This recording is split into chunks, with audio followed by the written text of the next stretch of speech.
All right, let's just jump right in. We're going to explore a pretty simple idea, but if you really let it sink in, it might just completely change how you see, well, everything. The big idea is this. What if the entire world you experience isn't really out there at all, but is actually being created inside you? I mean, the source material we're looking at puts it about as plainly as you can.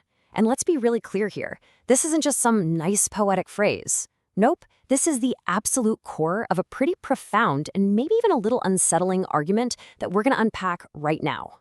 So, how about we just treat this as a thought experiment? Just for the next few minutes, let's agree to suspend our disbelief and really explore this question. We're going to use a few powerful analogies to see just how deep this rabbit hole actually goes. So, to get our heads around this, let's start with an analogy that's actually super modern and surprisingly fitting, thinking of life as the ultimate video game. You know, a world that seems massive and totally independent, but is actually built to respond directly to you. I mean, just think about how a video game actually works, right? The world inside the game isn't just running on its own, independent of you. If you don't walk down a certain street, the game doesn't bother to render the events on that street. In a way, they just don't exist yet. The entire universe of that game only sparks to life because you're there, engaging with it, looking at it. And that brings us to the crucial point here. You are the player. Everything else is coded around you. See, it's not some pre-existing place that you just happen to get dropped into. No, it's activated by your presence. And the really radical idea here is, what if our own lives work in the exact same way? Okay, let's push this idea a little further. If the world is a game built around us, then what does that mean for all the other characters in it? Well, this brings us to an even more uncanny analogy, one that really challenges the idea that other people have totally independent lives. I'm talking about the Truman Show. You know the story, right? Truman's living in this world that he thinks is 100% real.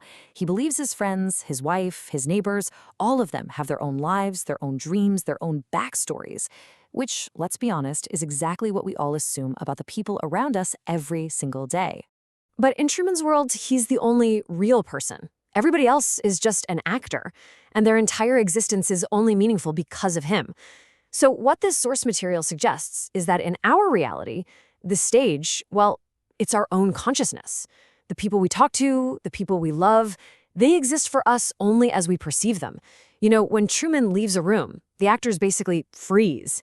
And that raises a really profound question. What happens to your worlds when you're not there to look at? Okay, this leads us to our final, and maybe the most mind-bending analogy of them all, the Matrix. But, and this is a big but, we're not talking about the Matrix from the movie. We're talking about the one that's running inside your own mind. See, the source material uses the Matrix as a metaphor for how we operate on a deeper, spiritual level. We all believe we're interacting with this solid, objective, external world. But what if each and every one of us is actually living inside a story that our own mind is projecting? So what's the code of this personal simulation? Well, it's not that green computer code falling down a screen. It's this stuff right here. It's the stories we tell ourselves, it's our deepest assumptions, our memories, our identities, all our conditioning and imaginations. The argument here is that these are the things that build the very fabric of the reality we see, and without them, there's just no world left to perceive. Okay, so we've talked about life as a video game, we've looked at the Truman Show, and we've dived into the matrix of the mind. Let's pull all of these threads together now and get to the truly shocking insight at the heart of this whole thing. The argument isn't that the world exists and then you show up to it, it's that the world appears because you exist. So the inevitable, logical conclusion is to ask the big question, what happens when you're gone? Well, your entire concept of your relationships, your family, your friends, it all just dissolves because your perception of them is gone. Your idea of society, your country, your culture, poof, it disappears.